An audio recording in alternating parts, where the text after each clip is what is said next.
Hey guys, কেমন আছেন? আশা করি ভালো আছেন। সো গাইস, আজকের এই ভিডিওতে আমি আপনাদের বলতে যাচ্ছি যে মাইনক্রাফটে ক্রিপাররা কেন আসলো, কিভাবে আসলো।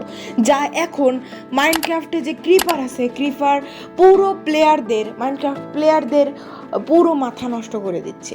সো গাইস, আজকের এই ভিডিওতে আপনারা জানতে পারবেন যে মাইনক্রাফটে ক্রিপার নামে এই বস্তু বা মব কিভাবে আসলো।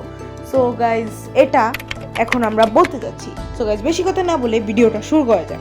সো মাইনক্রাফটে ক্রিপার আসার যে মূল কারণ হচ্ছে সেটা হচ্ছে একটা ভুল। ইয়েস গাইস, সেটা হচ্ছে একটা ভুল। অ্যান্ড মোজ্যাং এই ভুলটা করেছে। মোজ্যাং আসলে মাইনক্রাফটে একটা পিগ আনতে চেয়েছিল, একটা শূকর আনতে চেয়েছিল, কিন্তু সে ভুলবশত মাইনক্রাফটে এই পিগ নামের জিনিসটাকে উল্টা পাল্টা করে কোডিং করে এটাকে ক্রিপার নামে বস্তু হিসেবে পরিণত করেছে। সো গাইস, কেন হয়েছে?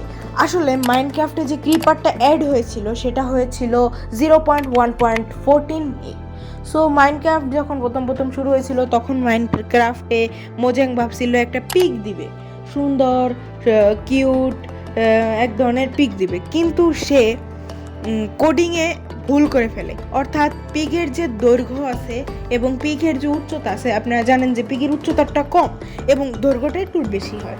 তাহলে সে করছে কি, কোডিংয়ের সময় উচ্চতাটাকে বেশি করে দিয়েছে, অর্থাৎ দৈর্ঘ্যের মতো করে দিয়েছে, এবং দৈর্ঘ্যটাকে উচ্চতার মতো করে দিয়েছে।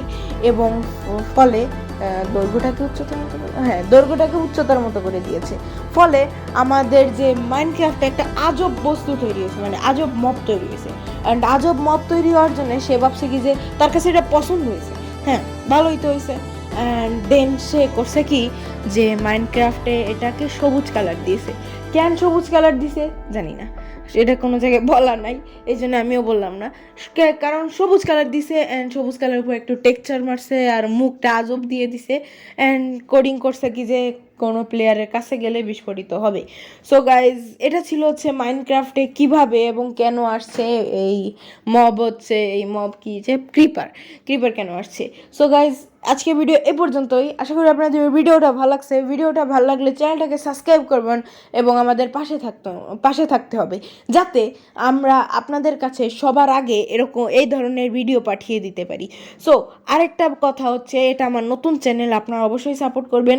কিন্তু একটা কথা, যে আপনারা যদি স্টিভের কাহিনী জানতে চান বা অ্যালেক্সের কাহিনী জানতে চান, তাহলে অবশ্যই আমাকে কমেন্টে বলবেন, যাতে আমি আপনাদের সামনে অ্যালেক্স এবং স্টিভের ব্যাক স্টোরিটা আনতে পারি। সো গাইজ, আজকের ভিডিও এই পর্যন্তই। আশা করি আপনাদের ভিডিওটা ভালো লাগছে। ভিডিওটা ভালো লাগলে চ্যানেলটাকে সাবস্ক্রাইব করবেন। It's Tango Joydar, bye by.